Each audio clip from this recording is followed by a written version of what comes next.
The machine we have behind us is a 1908 Dole steam logging machine, and its purpose was to pull logs through the forest so that they would eventually be transported to the sawmill.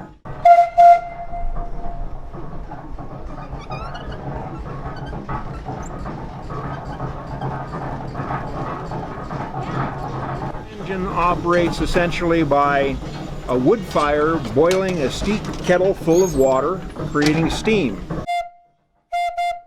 It carries a variety of whistles on it, but back in the day really it only had one whistle for purposes of communication within the forest.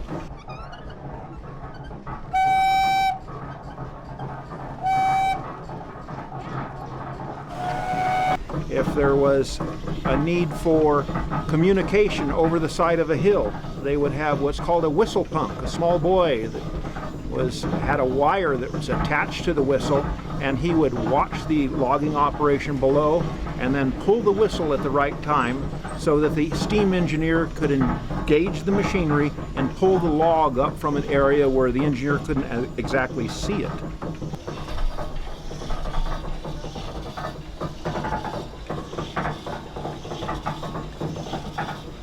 So what we will be doing is a demonstration of how this machine actually moved logs through the forest.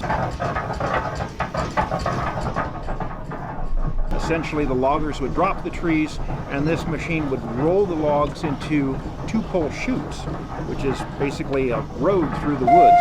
They would drag these logs through the woods, eventually dumping them into Shaver Lake. It would be gathered up by the steamboat, the Michigan, transported over to the sawmill. The sawmill would then cut them into boards. The boards would then be dried, and after a period of time, when they had sufficient buoyancy, they would kick them into the flume.